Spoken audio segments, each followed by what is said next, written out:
Welcome back to the Modern Hotelier. We are excited to release this episode with Shawn Seipler, CEO, president, and founder of Clean the World. David, what were some of your takeaways from this episode?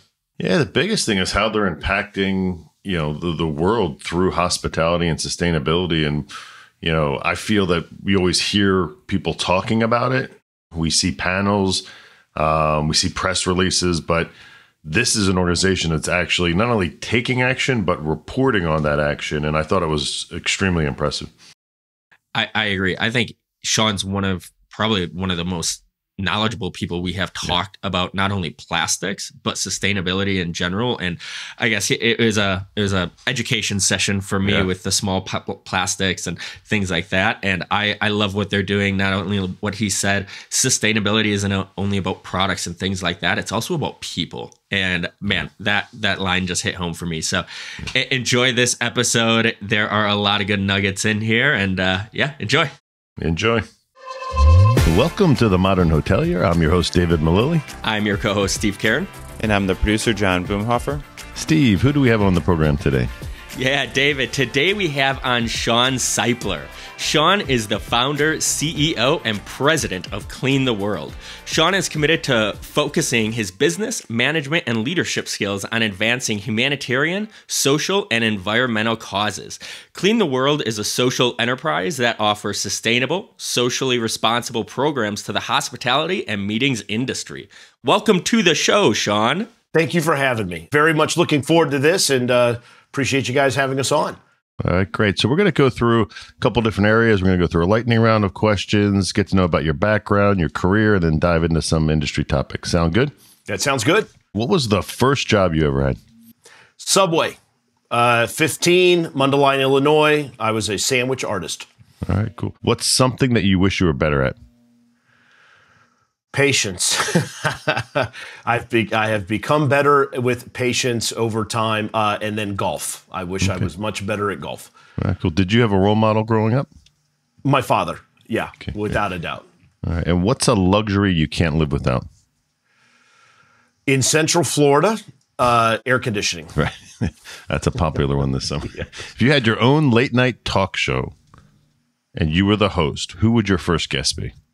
I would advocate for my father. The producers would probably say no. So if I had to go sort of for the ratings, I admire him a bit, and I'm a big Miami Dolphins football fan. I'd probably have Coach Mike McDaniel on. I think he's a really interesting guy, and I'd love to chat with him. He is definitely a cool guy.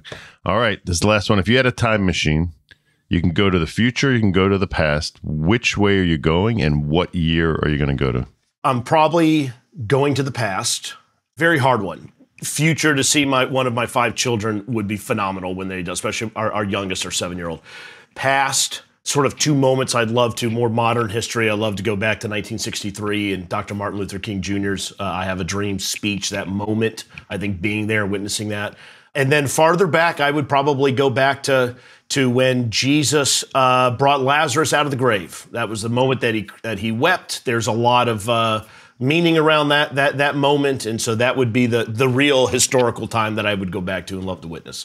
Very cool. Well, that was great. Now we're going to learn a little bit more about you, kind of what makes you tick. So when you were growing up, you traveled kind of all over. You were in Florida, you were in my beloved state of Wisconsin for a while, you were in Illinois. How did that shape you into who you are today, just kind of moving around so much? Well, the having to assimilate, having to make new friends, those moments of coming to a new place and sort of getting used to coming to a new place or going to a new place and quickly having to, sort of assess, become friends with folks. I've always had a personality that wants to be friendly and that wants to engage with others. Also, when I was young, I was really, really good at sports. I was very athletic. I was very good at baseball, basketball, football. So there was this thing that I had that helped a bit whenever I went to the new place. I was also the new athlete that came in, the youngster that could, help us win more games. And so you tend to have folks then, will become more friendly with you. There's a lot of obstacles that you do not deal with when you can come and bring that sort of a talent or an advantage. The flip side is, lost a lot of relationships, just made friends and then I was gone. Sometimes that wasn't as easy as it sounds. There became a time when I got into middle school and high school where I wasn't such the standout athlete. I was, but it wasn't as monumental as it seemed like it was in third and fourth grade. And so that probably has also just ensuring the even professionally, staying the course, ensuring that we're going to continue to put our time into things. Things don't have to come and resolve and end in quicker. And I think that kind of goes back to my patience. I wish I had some more patience, and that maybe has led to some impatience.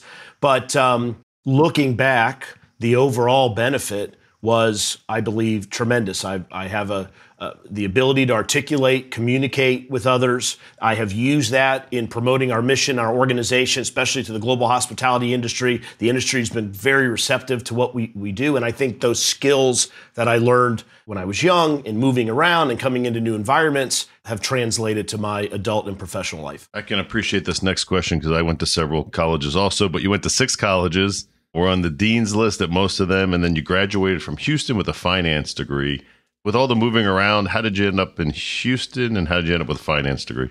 Yeah, and so to be clear, I never graduated. Got to about my senior year, started with a technology company where I was selling the first Windows-based trucking software system, so full truckload, LTL, intermodal.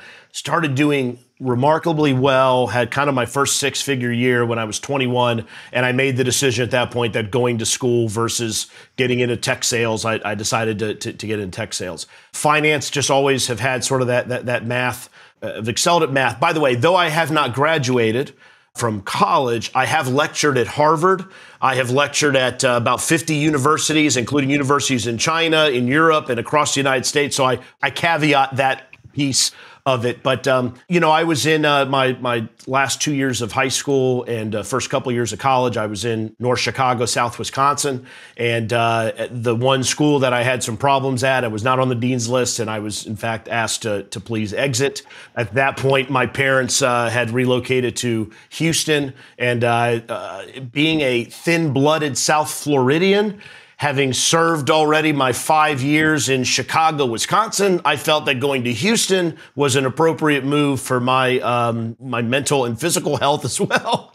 So then went down to Houston and a couple community colleges in University of Houston. So you were on the Kelly Clarkson show. What was that experience like?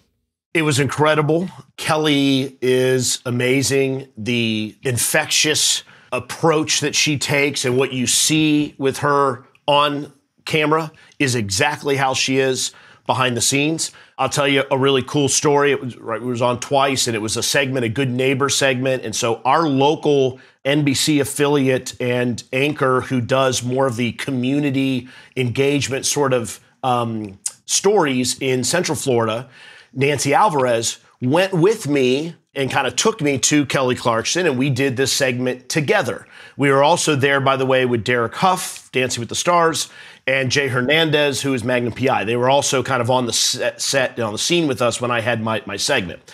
Now, backstage in the green room, I tell Nancy, I tell her about Clean the World, and I tell her about when we travel to Latin countries, we have a song that we sing to teach children and mothers how and when to wash their hands, and it's done in Spanish, and it's done to La Bamba.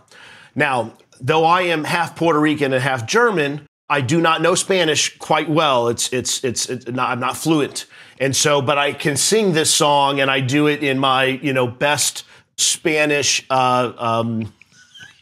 tones, I guess. So I tell her about this moment. And okay, that's backstage. So now we're on stage where we've got 12 cameras. We've got the audience with Kelly.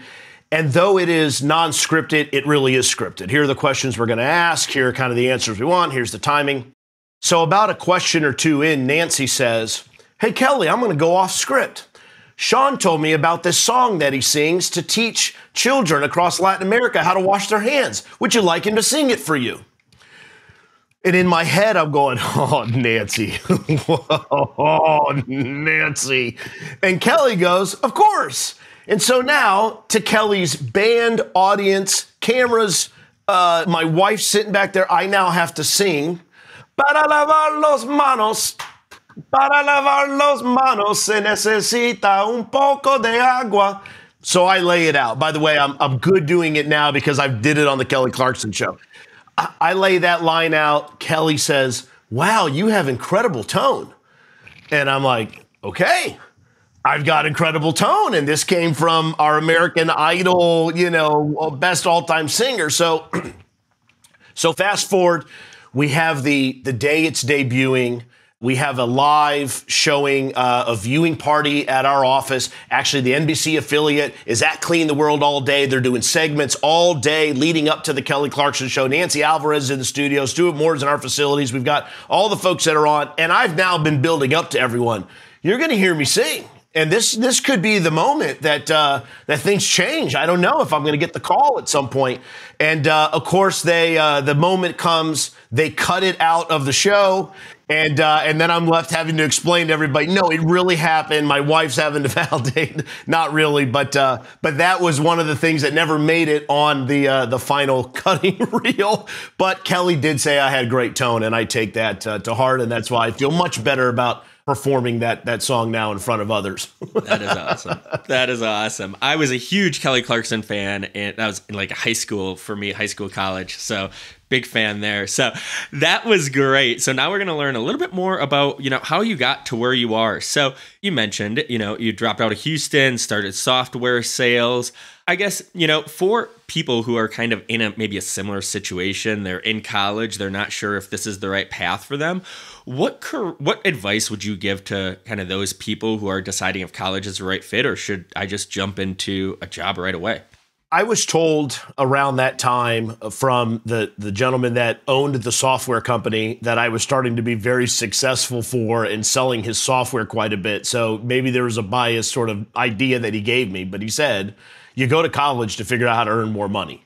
So if you need college in your career, in your field, or at your time of life in order to earn more money, then you do it. When you get to a spot where you're starting to earn that money and think that you may not necessarily, in that case for me, it was in sales and marketing and really business development, then perhaps you do not need college. Now, that said, as I have lectured at colleges across the globe and have been in high schools and did career day last year for my daughter's first grade class, my strong encouragement is to take that extended education, to complete college. There are so many, not just curriculum focused things that we learn there, but there's just disciplines and relationships and the social side, critical thinking in a safe environment. Those are all things that I think are really key. So my advice would be to try to do college and complete it. But if you get into a situation where you just can't stop the momentum of something powerful and special happening and you have to choose between the two, hey, I'm an example that it can happen and you can be successful with that track. So from 2003 to 2009, you were vice president at Channel Intelligence. How did that role help you in being a CEO today? Immensely. Our CEO there, Rob White, came from Microsoft. He was the original general manager for Windows NT 3.0 networking software. We were in Central Florida, and he was here because his son had a particular allergy that he needed to be in this environment. He came and started this awesome Silicon Valley high-tech company that was modeled after Microsoft, the culture, way that we invested in the employees and their ability to innovate and create and to blossom. And we did. I started as employee number 25.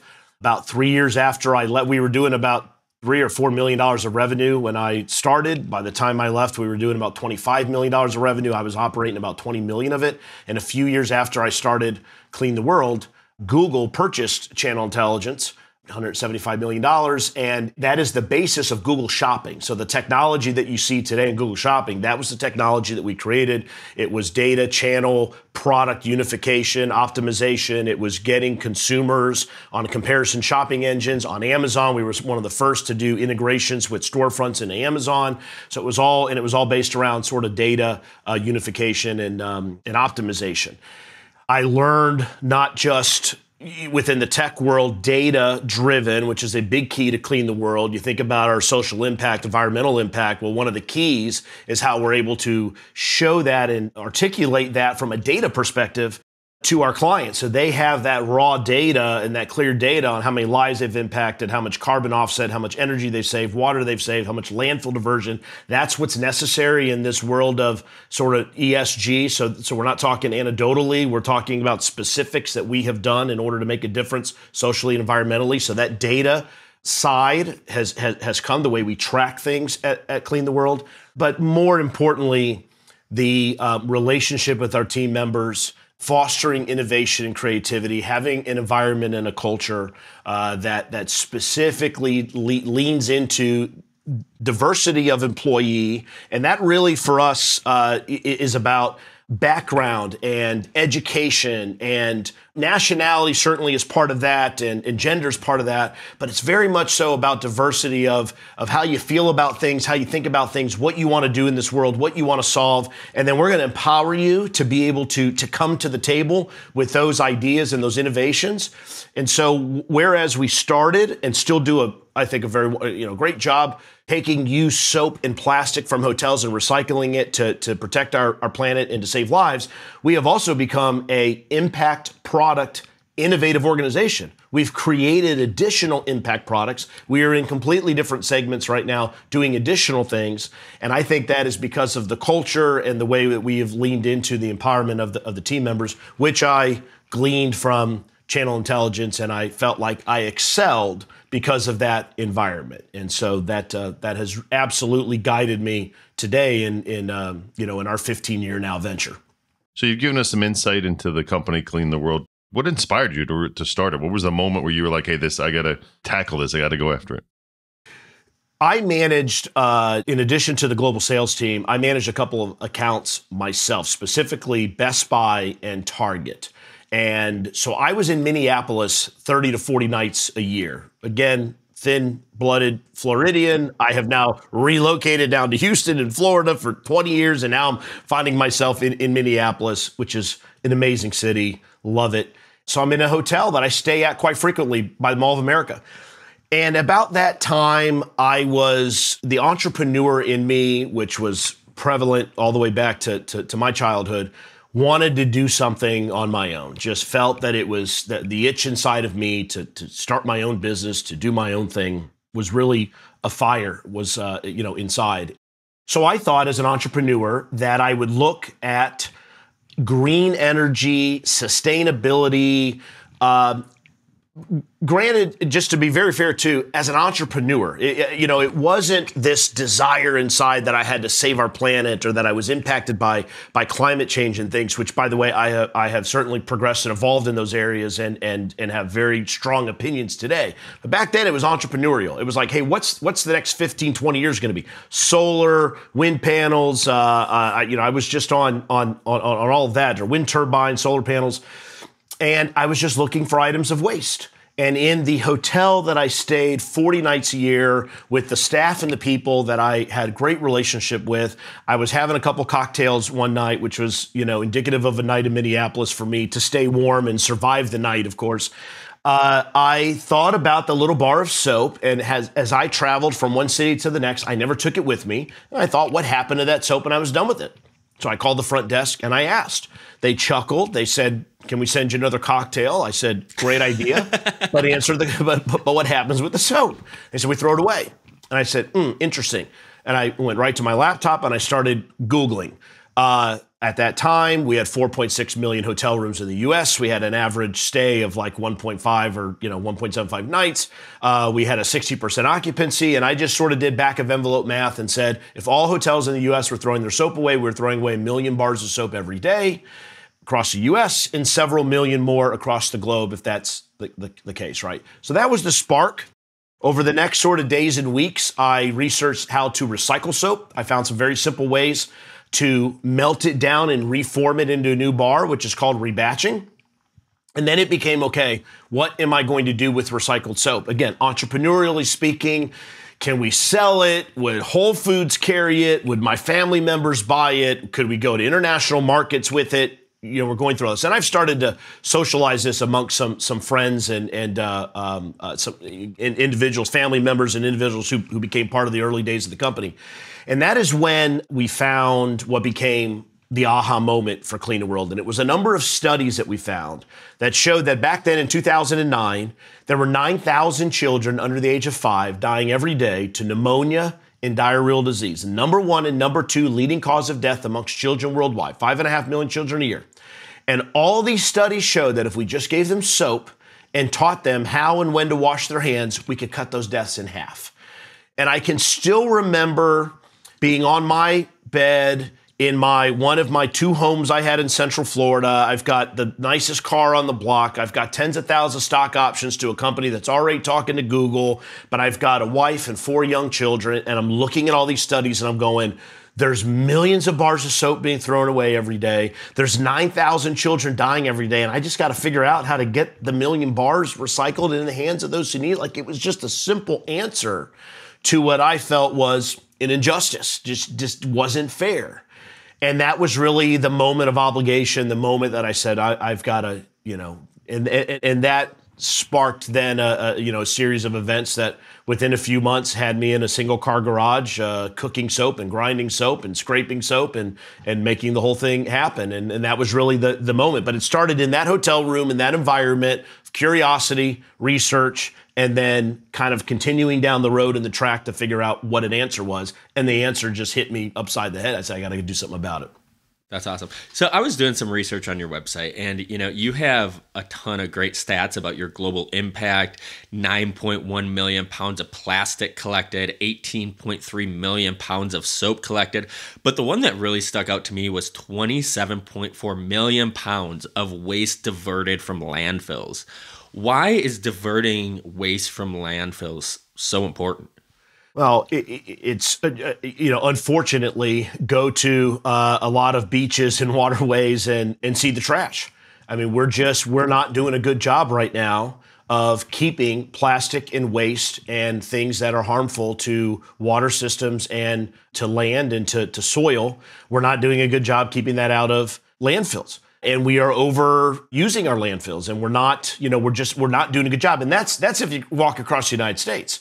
Go walk across other countries that do not have the same type of collection, recycling, and education that we do here in the U.S. Some of the most beautiful beaches that you would love to play at in some countries in the Caribbean or in Central America, South America, and Southeast Asia are just littered with trash and plastic and things that are harmful to habitats and water. And again, as I mentioned in the past, I mean, it's all contributing to this carbon is just contributing to some historic results, bad results with respect to climate change. Prior to us getting on, the Washington Post put an article out today that July 22nd, this past Sunday, was the hottest day in the history of the world. Okay, so it's the hottest day. It was average about 62 degrees Fahrenheit across the globe.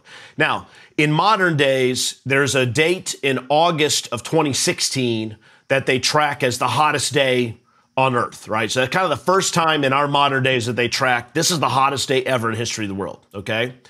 The last 13 months, we've had 58 days of the hottest days in the history of the Earth. So sit that in. I mean, whether you think we're a 6,000-year-old Earth or a 100,000-year-old Earth or whatever, certainly from the time we track and scientists believe, and these are the same scientists, by the way, that put men on the moon. So it's not sort of out there. I mean, this is NASA. This is our climate folks. We're in a spot where scientists that thought maybe 5 years ago we still had 10 or 15 years to try to correct things.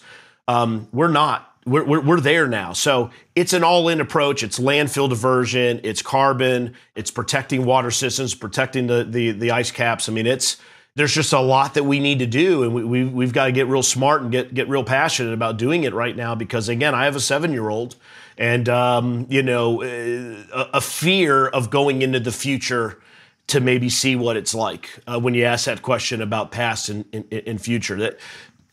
And that's sad. That's sad. Totally. And your company is so interesting. We've never had anybody on like this. Can you give, just for those that might not be familiar, just a quick 30-second elevator pitch of really what Clean the World is and what y'all do? Yeah, we're a global social enterprise. We're an impact product company. We make impact products. Our mission is to make the world a better place.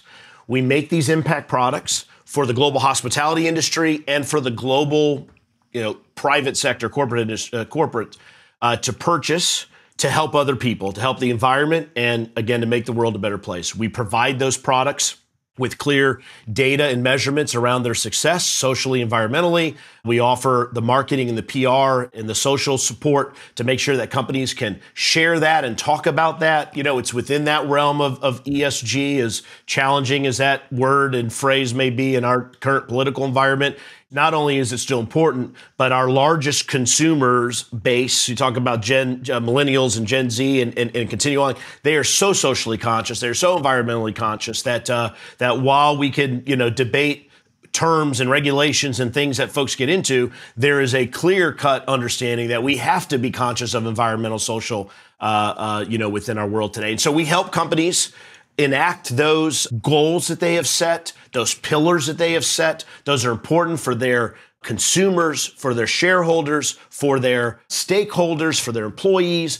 We help them achieve those goals. We give them the data and all the reporting so that they can see and understand the exact results that they've had. And we help them share that, on marketing and PR and within global citizenship reports so that they can let folks know the great thing that they're doing. And we're very proud of our partners. We're blessed. Our partners are amazing. Our global hospitality industry partners are amazing. They're trying to do the right thing. And so we're there to help support that and create products that help them do the right thing. Today's episode is sponsored by Clean the World.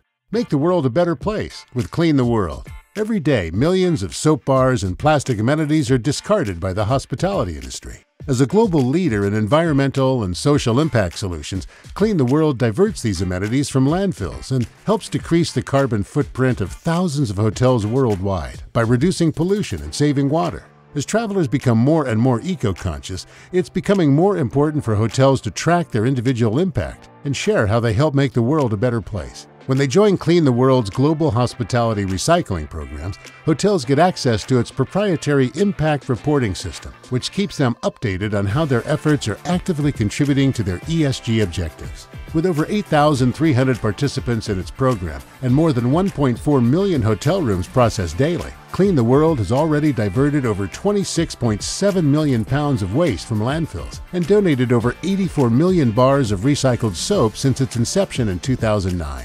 Help make a difference. Request a quote today and embark on a meaningful and sustainable journey towards zero waste. Visit www.cleantheworld.org. That's absolutely great. So now we're going to get more into the industry thoughts a little bit. One thing that I'm really excited to get your opinion on, we talk about sustainability quite a bit on this show. And one of the, first things that, how can hotels implement something easily to help be more sustainable? And one of the first things we usually hear is get rid of the little plastic bottles of soap and implement a big dispenser. What are some of, we know that's better than the little bottles, but are there any negatives to that big dispenser that maybe you guys can help solve?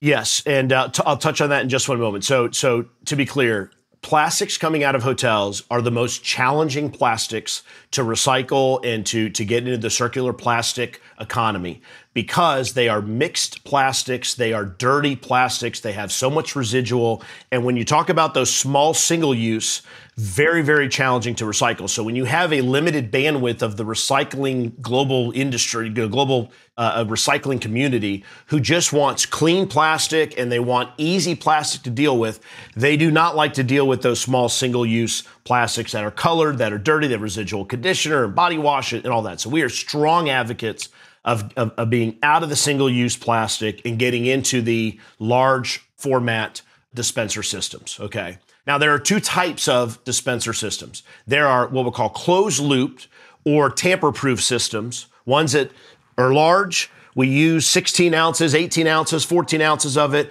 but we can't get into it because someone can't come in and tamper with it, and we do not have a scenario where a room attendant is refilling it or basically topping it off. By the way, doing something that a manufacturer that has OSHA guidelines and FDA guidelines and all other types of guidelines to top off at a manufacturing line, we don't want that, which is what happens in a refillable dispenser situation.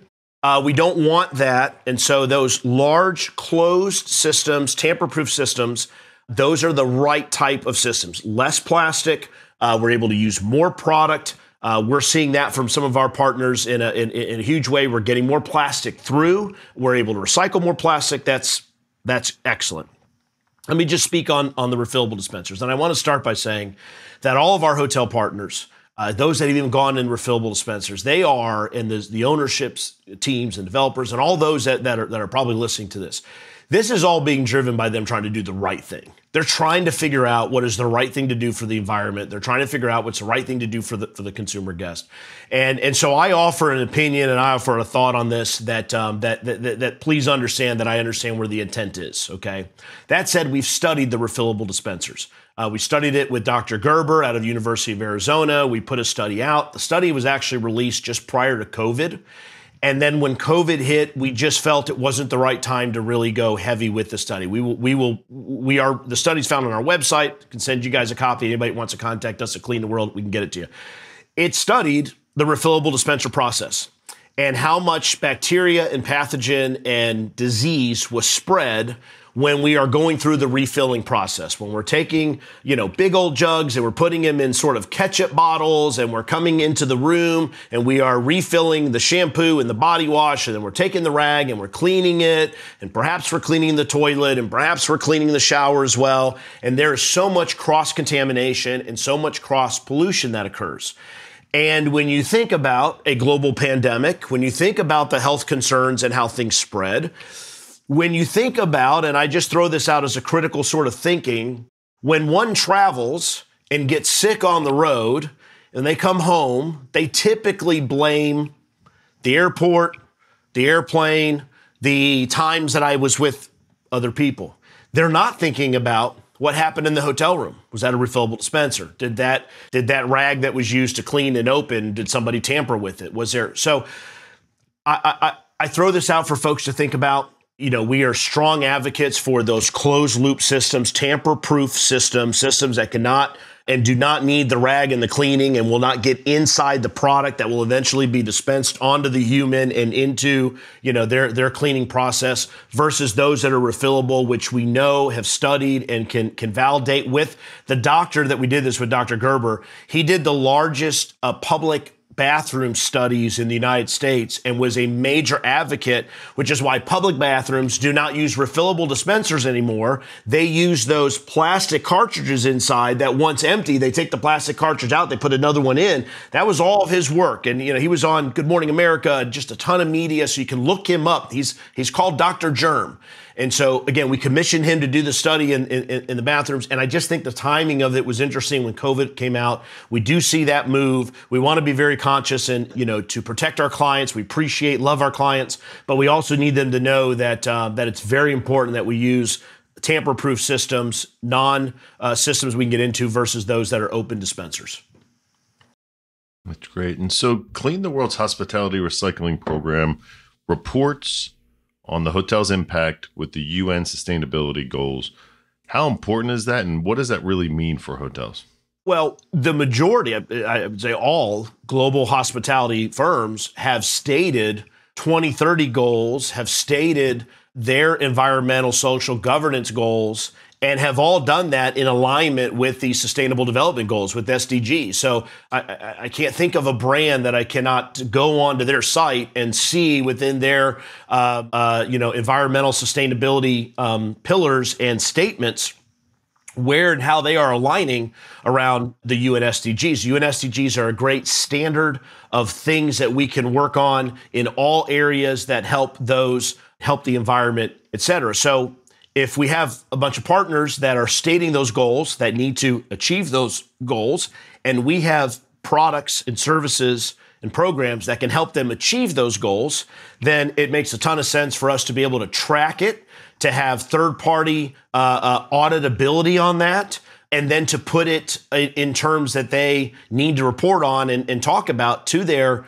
consumers, to their employees, to their stakeholders, which are within the realm of the UN SDG. So our portal, we have over 8,000 hotel clients that operate across the globe. We have recycling centers in Orlando, Vegas, Montreal, Punta Cana, Amsterdam, Hong Kong. We have offices in London and Singapore. So we are on most continents and operating hotels.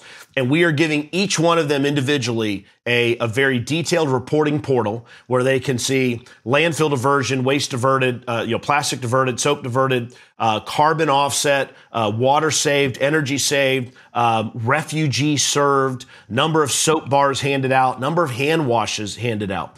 Our partners over 15 years have distributed over 85 million free bars of soap to children, families, and mothers in 127 countries across the globe. We've delivered 2 billion hand washes. And in that 15 years, the United Nations has reported that the death rate to children under the age of 5 dying to hygiene-related illnesses has decreased by more than 60%. In fact, the United Nations added our 501c3, our global health nonprofit, the WASH Foundation, is a part of the United Nations Global WASH Cluster, driving global strategies on water, sanitation, hygiene. That's occurred because of our hotel partners. That's because of every Hilton and Marriott and Wyndham and Sands and Caesars and MGM and all those incredible partners. And I didn't name what we have, just every one of them. It's every day those room attendants are collecting that soap, collecting that plastic, keeping out of landfill, from the soap's perspective, that recycling and distribution. And we're tracking all of that. We're presenting all of that to our clients, and we're letting them tell that story because that's them. We're just sort of we're the platform in the middle, but it's their work, it's their effort, it's their resources, it's their financial investment that has to occur for this to happen. And so it's quite important. And it's been an awesome story over the last 15 years for the global hospitality industry. That's great. You're obviously an expert in the sanitation, sustainability area. Are there any trends, whether it's, in those two areas or in hotels, that you're really excited about? The reduction of plastic. I mean, we're continuing to see the reduction of whether that is straws, whether that is just more sustainable cups. And, the hospitality industry, global hospitality industry has a wonderful opportunity because they do produce a lot of waste. I mean, it's the home away from home, right? It's that moment where we're, and so the innovations that are occurring, the opportunities for guests to not have their linens cleaned and to save water and to save energy. There's some great organizations out there that are also tying that to planting trees and getting, having more carbon offset programs that are initiated. So if I go back 7 years or so, the VP of sustainability, the head of corporate social responsibility, was a relatively new executive within the hospitality industry. So now we're investing at the C level and in the C-suite to have somebody that's focused on social responsibility, ESG, and sustainability. That's a major investment. And those individuals are being armed. And some of the relationships that I have with those heads of sustainability at these corporate flags, they are amazingly brilliant people. They are at the cutting edge, and they are, investigating and trialing and implementing these programs and these initiatives. So those are all great trends. I hope and pray that continues. We've got to continue to lean into that. There were some tough times during those COVID years. It was good to see that we came out of it with a continued emphasis on sustainability and social impact, and those were not sort of cut out because there were some financial hardships that occurred during that time. So those are all positive trends, and we support them, and we're looking for the next innovations and in ways that we can also play a role as we look at what we will be in the next 15 years. So you've given some great advice around plastic, landfill diversion. Is there anything we've missed that you'd like to share with hotels that are looking to be more sustainable that we haven't covered? Just keep fighting the really good fight, right? And look, sustainability is absolutely within the realm of environmental protection, waste diversion, energy, reduction of energy, reduction of water. Sustainability is also people. It is also the empowerment of at-risk communities. It is the hiring of people that are at risk, that need to start their career path, and how much within the service industry and the hospitality industry does that occur. And so we got to continue that. It's that ongoing education. It's investing and leaning into people so that they can continue their track. I mean, I am one of the beautiful things that we get to do, and that I've done less of over the last few years, but I've nonetheless have been able to do some of it. We have a brand ambassador who is my uncle, who is actually one of the, the story of Clean World, one of the Puerto Ricans in the garage when we started 15 years ago, scraping and grinding and cooking soap. He's our brand ambassador, and he travels regularly to hotels. He meets in the morning with the back of house staff, and he expresses to them the importance of this mission and who they are serving and who they are helping. And it's just fascinating, the diversity there. It's just fascinating, the people that are getting their opportunities and that are helping their families back in their countries that they come from. And, they are such a key individual in their entire, and that's the hospitality industry that makes that happen globally. So I continue to encourage not just the sustainability aspect, so important, but the people aspect. And what we're doing, and we see this every day, not just front of house, which we do an amazing job of, but what we're doing back of house and inside the house with our staff and with our growth and training and education. And I'm a firm believer, and I see this with our partners and clients, especially those that really lean in and try and do as much as they can with us. When you're out there trying to do the right thing, okay, good things happen to you. And and I'm not going to get into just the stars align and good things happen. Keep trying to do the right thing because good things will continue to happen. I love that. I love that. The early days of Clean the World, kind of what's coming to mind is almost the Fight Club scene where they're like cooking soap and kind of putting things together, except a smaller version of that and with better intentions. But that's one thing that came to mind and just kind of cracked me up a little bit. I've had I can't tell you how many people have referenced that as I've given keynotes around the world, your Fight Club. But but that's how we started. I mean, we started collecting soap around Orlando. We were all in a single car garage in downtown Orlando. We're sitting on upside down pickle buckets. We have potato peelers in our hands. We got a big trash can in the middle. We're getting soap. We're scraping the outside of the bars of soap to surface clean it. We have a meat grinder where we grind it into a noodle. We have Kenmore cookers where we are cooking the soap into a paste. We have these big wood soap molds when the soap is cooked and impurities are cooked out. We put a layer of wax paper. We put the paste on. We put some more wax paper. We top it. We clamp it. Overnight it dries. The next day we have wire cutters. We cut the soap out of the wood soap mold. We put it on some racks. It blows dry. The power cuts in the house every 30 minutes, which not only stops the machines, but it also stops the music. And since it was my Puerto Rican family, we have to have the salsa and merengue going in order for us to keep working. And in true story, the first time the police came by the garage, they wanted to see what all of us Puerto Ricans were cooking. This was at the height of Breaking Bad, by the way, when it was topping charts. And my uncle Oscar kind of nudged and said, Shawn, I think you're the most articulate. Why don't you talk to him? And I said, officer, come look at what we're doing. And to his bewilderment, he said, you guys are cooking soap. I said, yeah. So that's how we started. That was our roots. And it's a true garage cooking story that has led to, this incredible impact. That's awesome. So we've been asking you questions this whole time. We're going to turn the tables a little bit and let you ask one question before we hand it over to John for our final question.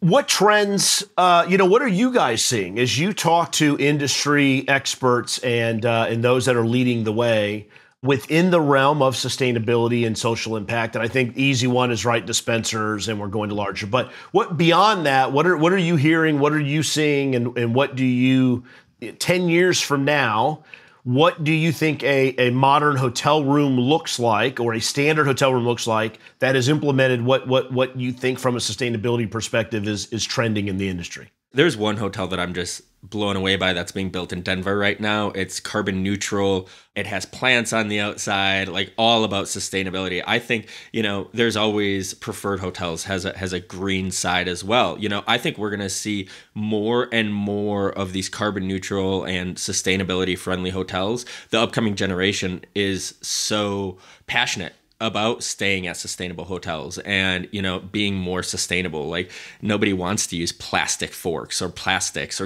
especially styrofoam these days. Nobody wants to do that. So I think we're just going to see more and more of these sustainability focused hotels pop up more and more. Yeah. And I think, for me personally, listening to you is very, it's inspirational because I have heard a lot, but I haven't seen. So I've heard a lot of panels at trade shows and talk, and you see a press release, but then I travel a lot And I don't feel that it's necessarily always aligned, because for me, it's like, how the hell could you still have these small bottles? We're approaching 2025. So for me, it's very encouraging to listen to you, because I got a better feeling coming out of this podcast than going in as to where the industry was heading. But again, I love the fact that people are actually doing something, because being the old guy, you kind of get grumpy and you say, wow, like they've been talking about it for 15, 20 years, but where's the rub? Where's the action? Like, what's really happening? So it was great hearing from you. David, I agree. When you walk into a hotel room and it says, oh, we're a green hotel or a sustainable hotel, and then they have the small bottles in the bathroom, I'm just like, come on, guys. But anyways, so now we are going to loop in our producer, John. He is going to hit you with the last question here, and then we're going to get you out of here. All right. So Clean the World has a big environmental impact, but you also touched a little bit on the social impact as well, like getting soap to those who need it in developing countries and things like that. I'm curious if there's any moments or things that you could highlight to really be like, in your mind, you just had that thought of, yes, this is why we're doing this.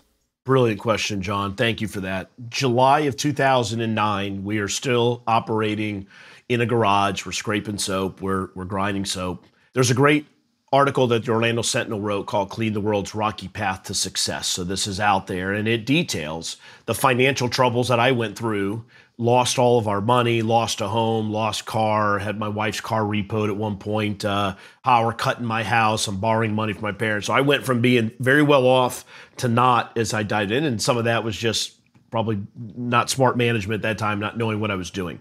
That's the backdrop. And we at Clean the World, we're going to do our first international distribution trip.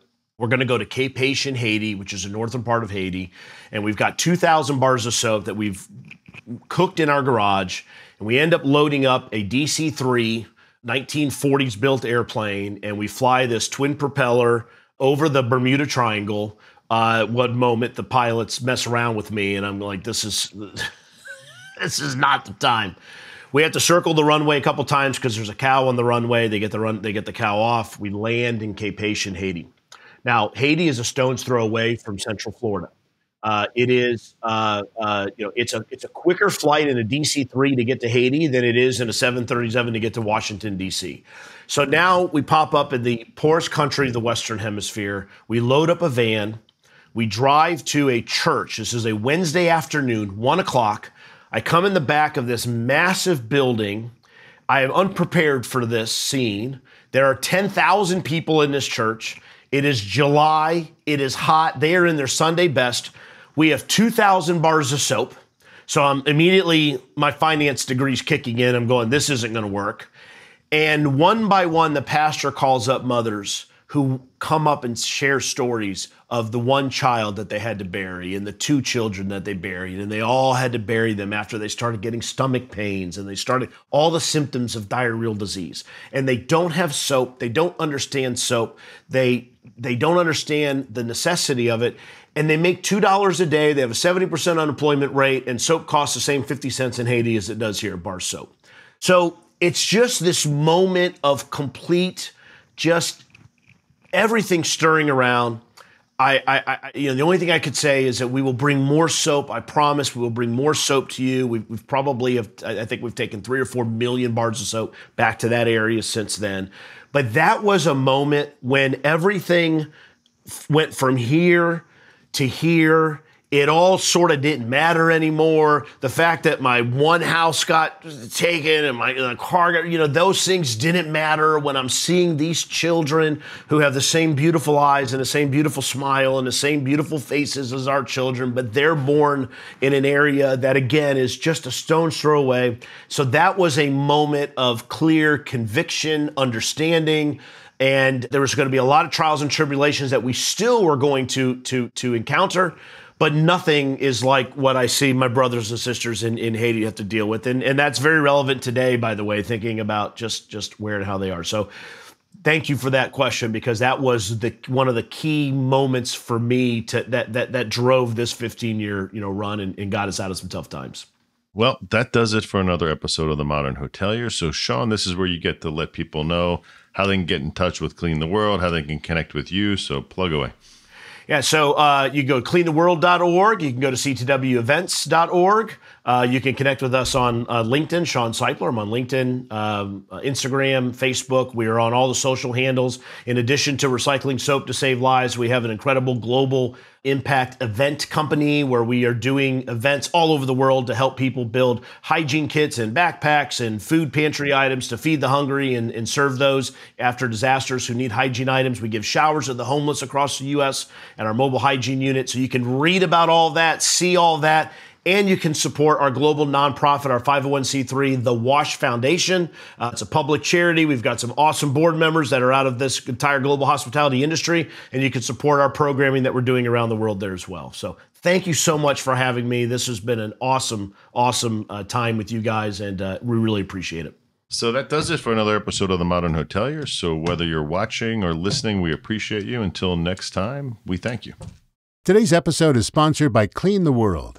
Make the world a better place with Clean the World. Every day, millions of soap bars and plastic amenities are discarded by the hospitality industry. As a global leader in environmental and social impact solutions, Clean the World diverts these amenities from landfills and helps decrease the carbon footprint of thousands of hotels worldwide by reducing pollution and saving water. As travelers become more and more eco-conscious, it's becoming more important for hotels to track their individual impact and share how they help make the world a better place. When they join Clean the World's global hospitality recycling programs, hotels get access to its proprietary impact reporting system, which keeps them updated on how their efforts are actively contributing to their ESG objectives. With over 8,300 participants in its program and more than 1.4 million hotel rooms processed daily, Clean the World has already diverted over 26.7 million pounds of waste from landfills and donated over 84 million bars of recycled soap since its inception in 2009.